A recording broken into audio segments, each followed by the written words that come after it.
She didn't cry when they first forced her into the brothel. She didn't cry when the officers lined up outside her door night after night. She didn't cry when the bombers came, or when her own command vanished into the hills, leaving her behind like broken equipment. But she cried when the cowboy knelt down and offered her a coat. It was worn denim, too big, smelled like tobacco and soap. He didn't speak Japanese, but his hands didn't shake. He didn't look away from her face either, just pointed to the blanket he laid beside her on the ground and the steaming cup of coffee. She didn't move at first. None of the women did. They had braced for spit, for rifles, for laughter. Not this. The war had taught them many things, but it had not prepared them for mercy. And as the sun rose over the American camp, a new kind of fear took hold. The kind that comes when you realize you've been lied to. The camp smelled like old seaweed and gunpowder. The wind blew in from the coast, salty and sour, whipping through canvas tents and rusted supply crates left to rot in the sun. Everything had gone quiet after the surrender, a silence so vast it felt unnatural. The Japanese officers who once barked orders had vanished days ago, boarding trucks in the dead of night and leaving behind only their shadows. The comfort stations, tucked behind barbed wire and brush, were no longer patrolled. The brothel's doors creaked on their hinges, and the women, what remained of them, sat waiting in the dust. No orders, no food, no men, just the distant sound of boots approaching from the shore. They had known this day would come. Since the bombs fell on Hiroshima and Nagasaki, the island had been a ghost. And still, the women waited like abandoned equipment, their identities stripped down to function. Some hadn't spoken in days. Others whispered rumors. The Americans were coming, and with them, the end. What kind of end? None could say. Execution? Torture? Worse? From the moment they were conscripted, they had been warned about what would happen if captured. American soldiers, they were told, were animals in uniform. They would not hesitate to brutalize enemy women, especially those already branded as whores by their own country. Surrender was not just dishonor, it was erasure. The propaganda ran deeper than fear. It was doctrine. To be taken alive was to vanish from memory, unworthy even of a grave. And yet, in the aching stillness of the afternoon, as the boots drew nearer, the women clung to what they knew. A few tried to run that morning. 2 younger girls bolted toward the cliffs with bare feet and broken shoes. They didn't make it far. Hunger slowed them, exhaustion broke them, and one collapsed before reaching the ridgeline. The others did not run. They sat in silence, lined up along the dirt outside the hut, back straight, eyes forward, as if waiting for judgment. Their kimonos were torn, some bloodied, their faces sunken from months of malnourishment and violence. Some wore the armbands of military entertainers. Most had torn them off long ago. Then the Americans appeared, not with shouting, not with rifles raised, but with order. A slow, cautious formation of men in khaki uniforms, boots dusty, rifles slung but not pointed. Helmets shaded their eyes. Most were no older than the women themselves. One of them, tall, pale, with straw blonde hair under his helmet, spoke first. His Japanese was clumsy, almost childlike. "Kega, are you hurt?" he asked, pointing gently to his own arm, then to the bandaged leg of a woman near the front. No one responded. They stared, too stunned to speak. This wasn't the chaos they'd imagined. No dogs, no shouts, just the soft clink of gear, the murmur of translated orders, and the smell of something unthinkable. Hot coffee. The blond soldier knelt in the dirt, not 3 feet from the nearest girl, and opened his pack. He took out a tin cup, poured dark liquid from a dented thermos, and held it out. Steam curled into the humid air. The girl recoiled at first. Then, slowly, she reached forward, hands trembling. Behind him, another soldier removed his jacket and draped it over the shoulders of a woman who hadn't spoken since the previous week. She flinched when the fabric touched her skin, as if expecting pain. When none came, her lip quivered. No one understood what was happening. It felt like a dream spoken in the wrong language. These men were supposed to be monsters, but here they were, offering coats, offering coffee, offering words no one had ever spoken to them. "Are you hurt?" And when one of the Americans offered a piece of bread, real bread, white and thick, the youngest girl bit into it and burst into tears. Not because she was hungry, but because she couldn't remember the last time someone had fed her without asking something first. This wasn't surrender. It was something worse. It was contradiction. And contradiction, they would soon learn, could be more dangerous than any rifle. The aid station had once been a supply depot, now hastily converted into a staging post for women the Empire refused to name. Sandbags still lined the entrance, as if the war might reverse itself overnight. Inside, the walls were hung with canvas partitions and chalkboard signs in English. Medical cots were arranged in neat rows, not cages. The air smelled not of blood or sweat, but antiseptic and boiled water. The Americans called it Camp Grace. The name made no sense to the women who were brought there under armed escort. It felt too soft, too deliberate. As they were filed in, their eyes darted across the unfamiliar shapes, folding tables with forms and clipboards, a stack of folded towels, a crate labeled "Donated Clothing." None of it fit the image they had rehearsed: prison camps, whips, humiliation. Instead, the men behind the desks offered nods, not glares. One corporal fumbled through a Japanese phrasebook, trying to pronounce their names. They were photographed, registered, and examined, not stripped. No jeering, no cold water hoses, no screaming, just quiet, routine efficiency. If anything, the Americans looked more nervous than the women. Most of the GIs were barely older than 20, with slow Midwest accents and soft yes sirs and no ma'ams that made no sense in the mouth of an enemy. When one girl staggered during processing, a sergeant caught her before she hit the ground. He didn't scold her. He didn't touch her roughly. He knelt, offered a canteen, and said something so softly that the women closest barely heard it. "You're safe now." Safe? The word cracked something. Later that day, they were given blankets, coarse wool, smelling of dust and storage, but to women who had slept under old newspapers or nothing at all, it felt like fur. One woman clutched hers so tightly, a corner tore. She wouldn't let go, even when told she could have another. The food came next. No punishment rations, no rotten rice, just thick peanut butter on slices of white bread, apples, salted crackers. The first time a private handed out a sandwich, one of the women looked at it as though it were bait. She turned it over, checked it for pins, then took a bite.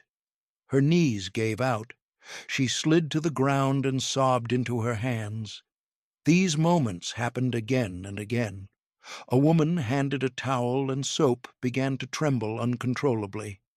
Another broke down when a nurse, an American woman in uniform, gently braided her hair while checking her scalp for lice. The kindness came not in grand acts, but in the unnoticed. A GI lighting a cigarette and offering a second, a medic humming while bandaging a wound, a soldier holding a door instead of slamming it. And yet, every kindness landed like a blow, because kindness wasn't what they were prepared for. Cruelty made sense. Hatred made sense. But mercy? Mercy required explanation, and there was none. Some of the women tried to keep their distance emotionally. They took the food, the clothes, but never met the guard's eyes. Others became erratic, their moods swinging violently between silence and sudden, uncontrollable sobbing. A few couldn't sleep, not from fear of violence, but from the unbearable quiet. They began to whisper at night, hunched together under their blankets. Why do they do this? Are they playing a game? Is this some kind of trap? The only answers were shrugs or silence. One woman said softly, "They smile when they pass me, not like customers, like I'm someone." She didn't say it again. The myth was breaking, and the fragments of it were sharp. In the quiet warmth of the American aid station, with full bellies and blankets wrapped around their shoulders, the women began to remember. Not in gentle waves, but in sudden jagged flashes, memories surfacing like broken glass beneath calm water. The silence was no longer protective, it was reflective, and in its stillness came ghosts. They remembered how they arrived here, not just to this camp, but to this existence. Some were lured with promises of patriotic duty, told they would be nurses or clerks. Others were simply taken, rounded up from villages, arrested during raids, or sold by families too desperate to resist.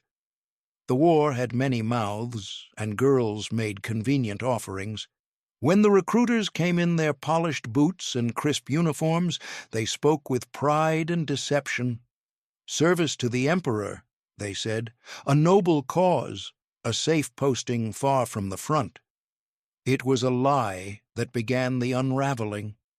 Within weeks, the girls found themselves behind locked doors, in rooms with numbers instead of names. The brothels were military-issued, crude barracks with paper-thin walls and endless lines of soldiers. Some clients wept. Most didn't speak. A few smiled too much.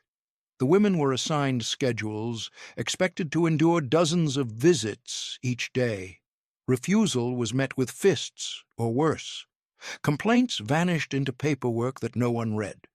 There was no privacy, no hygiene, no rest. The rooms stank of sweat and bleach. Condoms, when available, were reused until brittle. Food was sparse, rice with worms, miso diluted until colorless. Once, a girl fainted mid-shift from hunger. The officer slapped her awake and told her to stop being dramatic. She was 15, and still they endured, because the alternative was the front lines, or death, or being deemed uncooperative and left without rations altogether. What the Americans didn't know was that the war had already stripped these women of something more vital than health. It had taken their reflection. Many hadn't seen a mirror in years. When one was offered access to a bathroom in Camp Grace, she stepped in and froze. Her own face stared back at her, thinner, older, hollower than she remembered.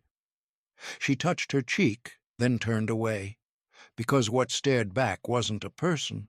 It was a role, the whore, the ghost, the sacrifice. The worst of it, some whispered, was not the pain.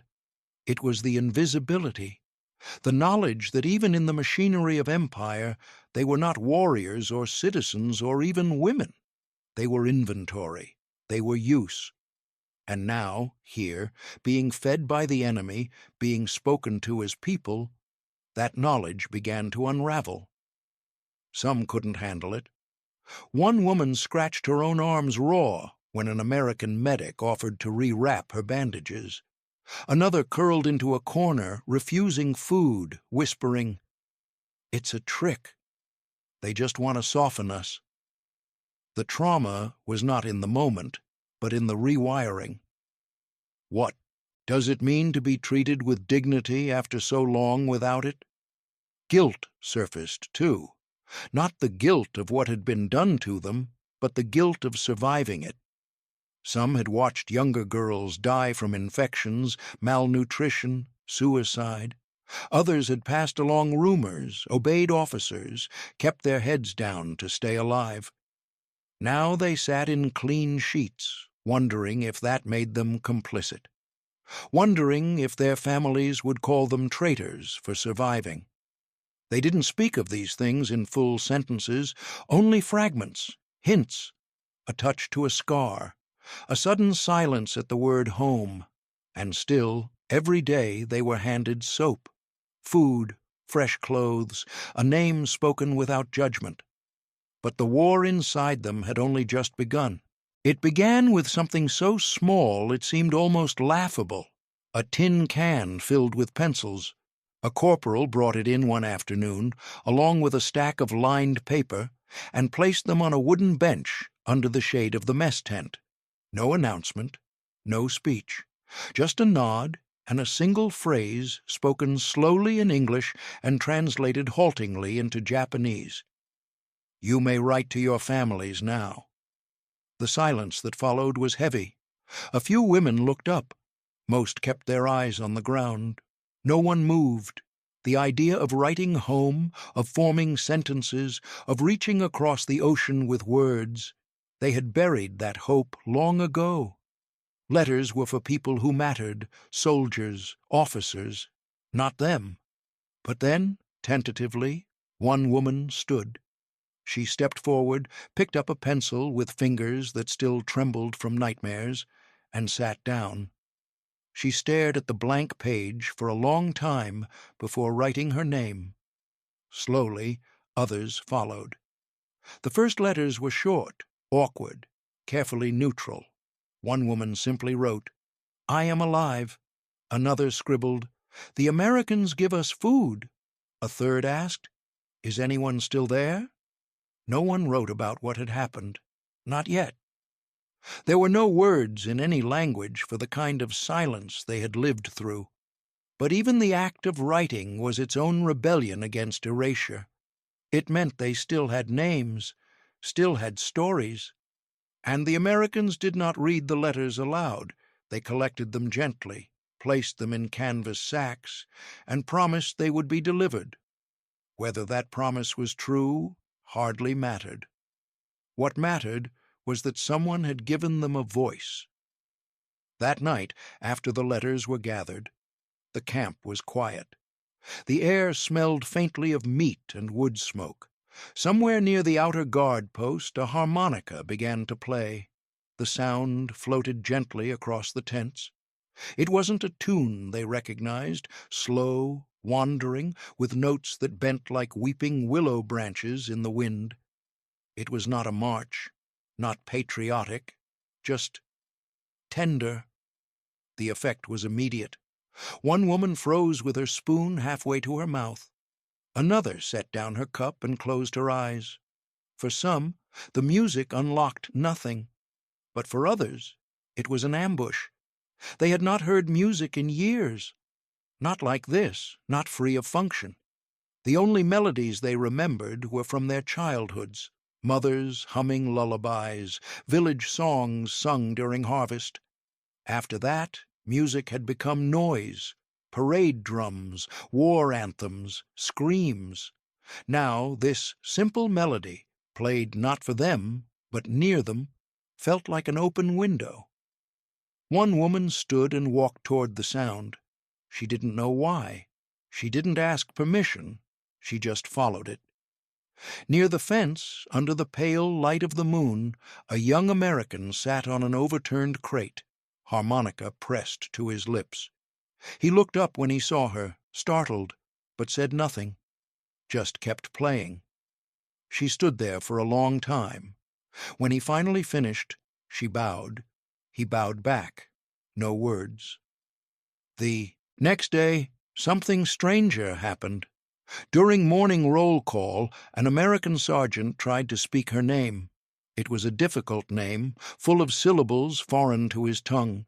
He mispronounced it badly, twice, but didn't stop trying. She stared at him. Then, without warning, she broke, dropped to her knees, covered her face, and sobbed like she had never sobbed before. because no one had said her name in years, and she had almost forgotten it herself. That name, spoken clumsily by a stranger, did more than remind her who she had been. It reminded her that she had been someone at all, not a number, not a body, not a tool, a person. But the memory came with pain. Shame clung tighter than any wound.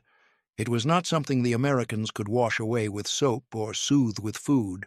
It lived under the skin, in the cracks of every word left unsaid, every gaze turned downward in guilt.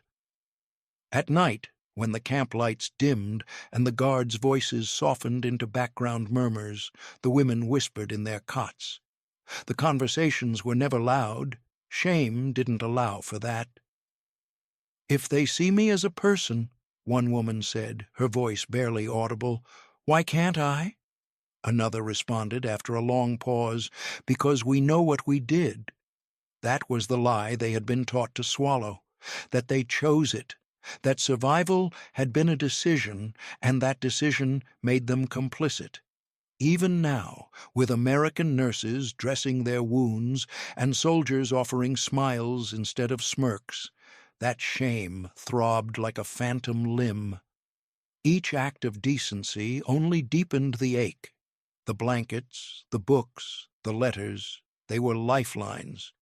But they were also mirrors, and mirrors were dangerous things, because in them the women saw themselves not as the enemy had defined them, but as something more complicated, human.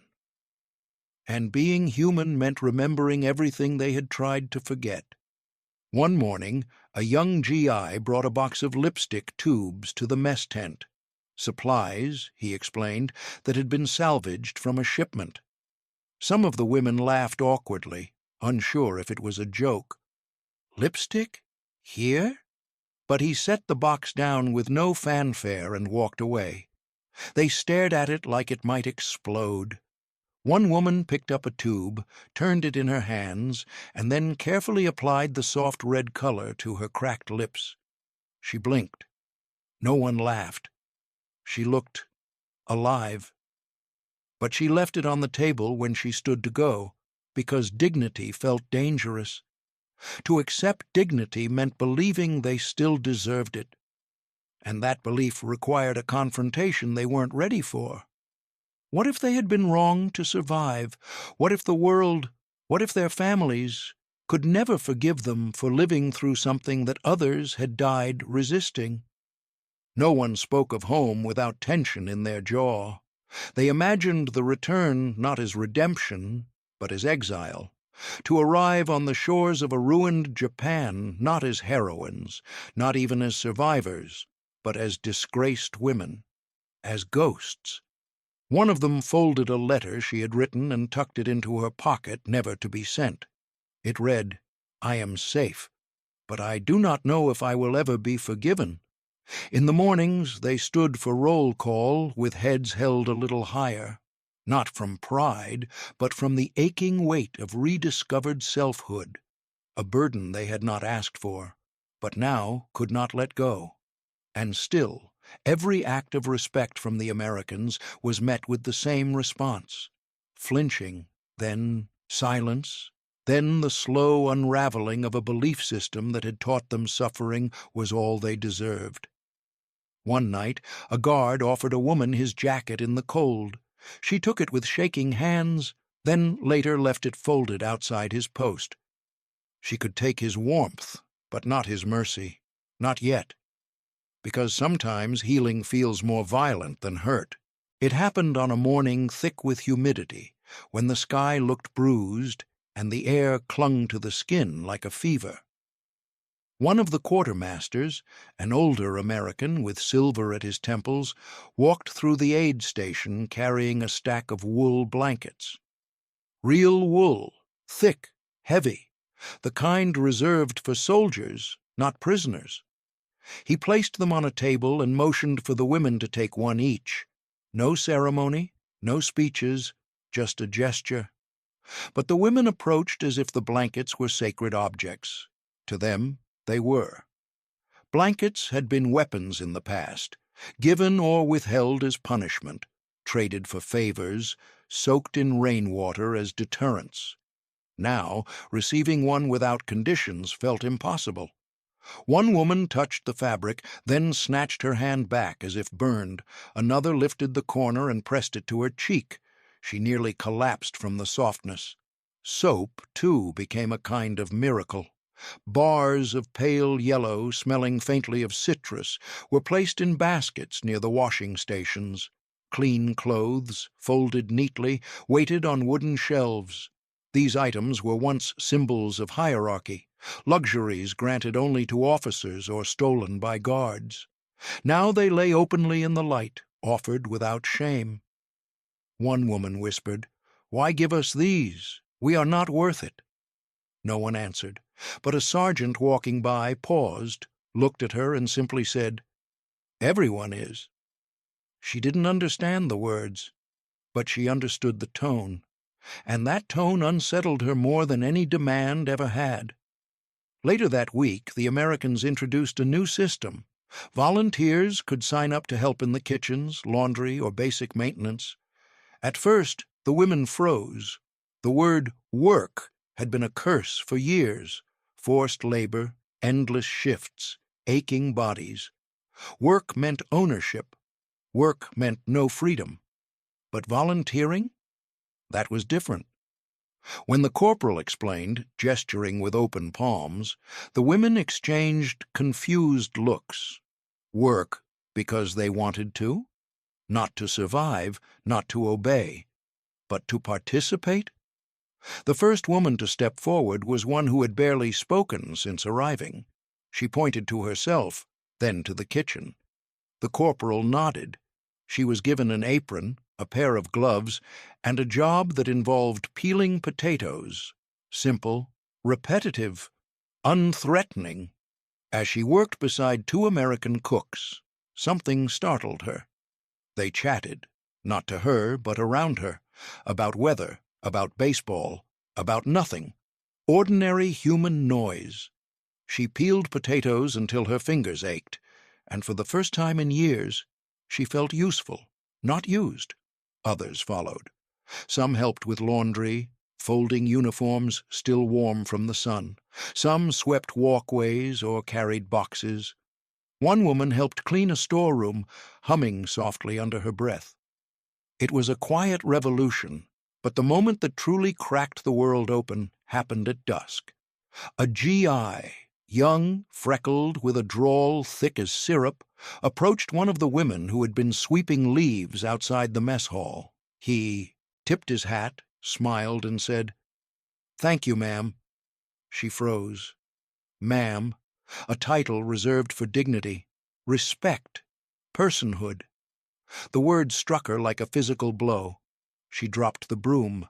Her breath hitched, her vision blurred. The GI panicked, stepping back, hands raised as if he'd somehow offended her. But she wasn't offended. She was shattered, because in that single word, ma'am, he had given back a piece of her that had been ripped away years before. A piece she never expected to see again. And she didn't know whether to weep or to run, but she stayed. And in staying, she became the first to break a silence that had suffocated them all. That night, under a sky freckled with stars, she whispered to the woman beside her, "I don't think they're devils." The words hung in the air, suspended by disbelief. No one answered at first. Then a voice, small and uncertain, replied, "They're not like we were told." It wasn't a declaration, it was a question dressed as observation. And in the quiet that followed, a kind of door creaked open. Soon other whispers followed, at night, in corners, behind laundry lines.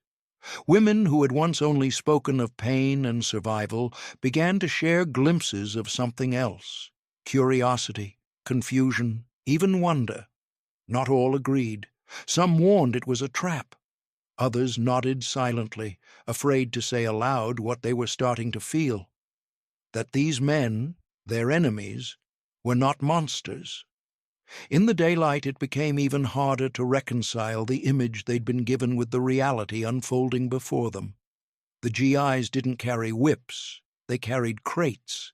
They didn't leer or laugh cruelly. Most avoided eye contact altogether, as if afraid of offending.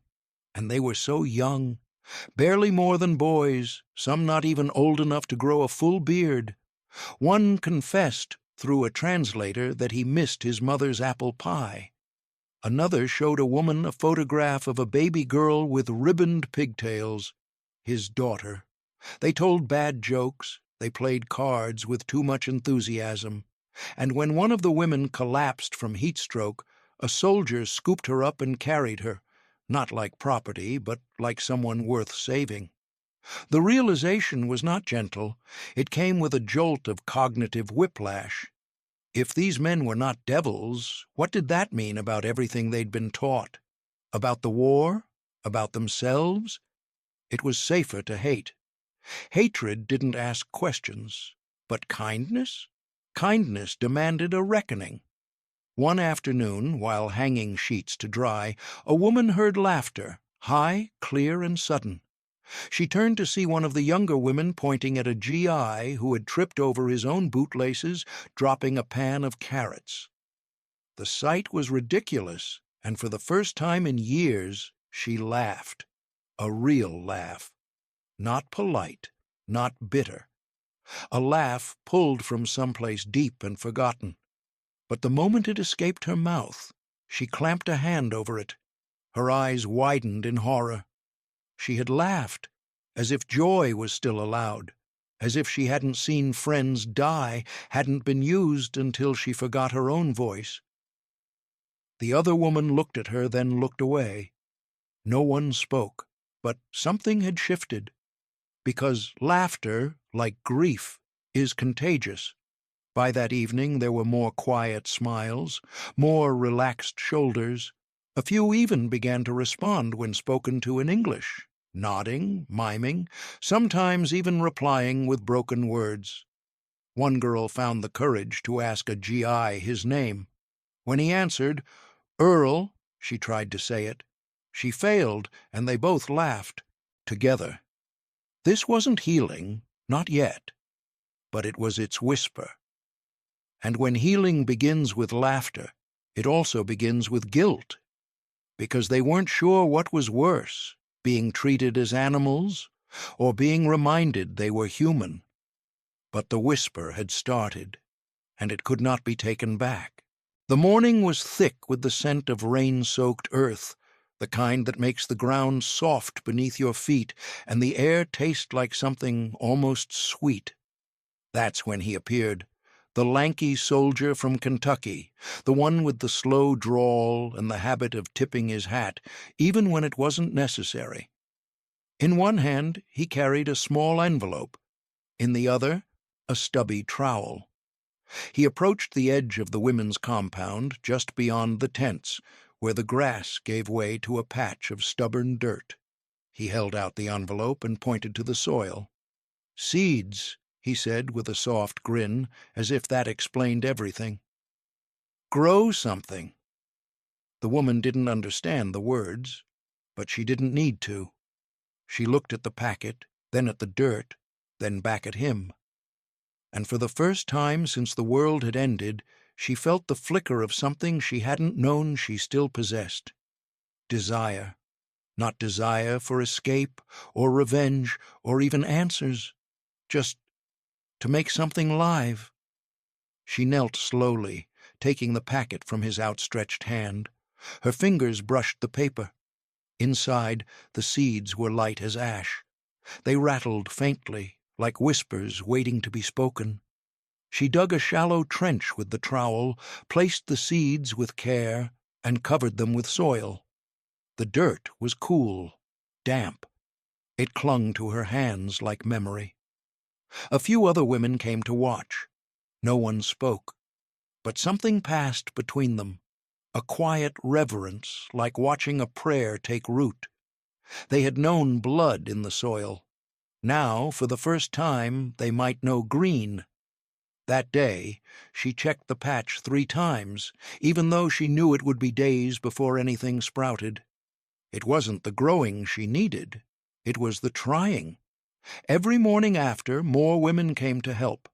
One found a chipped tin cup to carry water. Another gathered small stones to mark the edges. Together, they built not a garden, but a gesture, an act of defiance against despair. The soldiers watched, unsure what it meant. The women, for their part, didn't know either. But they kept showing up, and something began to shift, not just in the soil, but in the letters they wrote. Until now, their writing had been clinical, statements of status, proof of life. But now, the tone began to change. One woman wrote, "We planted something today." Another, "The Americans gave us soap and seeds." I smiled without meaning to, and another, younger still, scrawled, "I remembered a song. I sang it while I worked." It felt strange. They weren't writing about survival anymore. They were writing about being alive. Of course, the past didn't disappear, but it loosened its grip just enough for breath to return. One woman pressed a damp handprint into the side of the garden wall. A GI saw it, grinned, and pressed his own next to it. Different sizes, different worlds, side by side in mud. It wasn't peace, but it was something close. And for the woman who first took the seeds, that patch of earth became more than just a garden. It became a mirror. In it, she saw not what had been done to her, but what she could do next. If you're finding this story as moving as we are, don't forget to like the video and comment below. Tell us where you're watching from. Then came the announcement. A jeep rolled into camp just after dawn, its tires kicking up red dust. A man with a clipboard read out orders, pointed to the harbor, and said the words no one was ready for. "They're going home." Home. The word struck like thunder, loud, sudden, and impossible to ignore. For weeks, maybe months, they had dreamed of it in the background. A place where shame might be shed, where mothers might still be waiting, where old lives could be gathered like broken dishes, glued back together. But now that it was real, the dream turned to dread. The women packed in silence. What little they had was folded into satchels. The blanket from the aid station, a letter never sent, a bar of soap tucked in a tin. But it wasn't the objects they struggled with, it was what they couldn't carry. The garden, still just green shoots in the earth. The sound of laughter beside the mess tent. The way one soldier nodded respectfully each time he passed. They had come into the camp as shadows, broken and expecting more cruelty. And now, against all logic, they were leaving heavier, not from suffering, but from the weight of something unfamiliar. Dignity. And dignity is hard to explain to people who never saw it stolen. One woman sat on the edge of her cot, staring at a worn pair of shoes. She had mended the stitching herself in the camp workshop, her first needlework since she was a girl. Now, she wondered if she'd even be allowed to wear them on the other side, if her family would meet her with open arms or closed doors. Japan had lost the war, but its culture had not lost its memory, and women like them, marked by the enemy's hands, were not always welcomed as survivors. They were seen as stains. Some of the women wept, not from joy but from fear. What if no one wanted them back? What if the country they loved had no room for who they had become? What if silence followed them home like a second skin? They had names again, faces, voices. Some had started humming old songs, some had begun to dream. Now they feared returning to a place that expected them to forget all that. On the morning of departure, the Americans formed a quiet line by the trucks. Not a ceremony, just a gesture. One by one, the women climbed into the open backs of the vehicles. Dust rose, boots scuffed gravel. As they passed the GIs, many could not meet their eyes. Others nodded. One brave soul reached out and touched a soldier's hand in passing. He blinked hard, said nothing, and saluted. Not all the Americans understood what had happened in those months, but some did. Enough did, because when they looked at those women, they no longer saw prisoners. They saw people, people who had survived horror, endured silence, and somehow learned to smile again in a place not meant for healing. As the trucks pulled away, one soldier raised a harmonica to his lips and played the same slow tune he'd played weeks before. The melody floated behind them, soft as breath. And one woman turned back, just once, to see the garden one last time. The dirt was still damp, the green shoots still trembling in the wind. It was proof that something had grown, something no one could take back. Years later, she would remember that moment more vividly than anything else. Not the long voyage home, not the stares on the docks, not the whispered judgments that chased her like smoke through the narrow alleys of Osaka. What stayed with her was the sight of those trembling shoots, fragile, stubborn, alive, proof that even ruined soil could offer something back. She wrote about it often in a small journal she kept hidden in a lacquered box beneath her bed. Its pages smelled faintly of sea salt and dust, the ink uneven where her hand had shaken. Some entries rambled, others were painfully sharp, a single sentence carved into the paper with the force of memory. One entry read simply, "They gave me stew and a name." The cost of healing, she knew, had not been small. It required more courage than she had ever needed during the war itself. To suffer is one thing. To believe you deserve more, that is the true battle. For years she flinched at sudden noises, at uniforms, at her own reflection.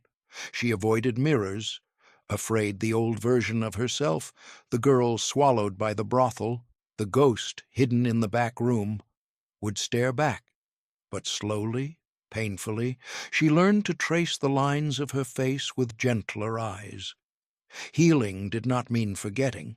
It meant remembering without drowning. The women she had known at the camp scattered across the archipelago like seeds cast on uncertain ground. Some married, some lived alone, some changed their names, some never spoke a word of their captivity again. Their stories slipped between the cracks of public memory, buried under rubble, shame, and silence. But not all was lost. Every so often one would write a letter, a short note, a folded scrap. "Are you well? Do you remember the garden?" Sometimes the letters reached their destination, sometimes they didn't. But the act of writing made the memory live. And there were other traces. A faded blanket passed down to a niece, a bar of soap kept for decades as a strange, fragile relic, a harmonica tune hummed absently while sweeping the floor. These small remnants clung to life long after the world had declared their experience inconvenient. Yet the memory that lingered most stubbornly was the one that grew in her backyard.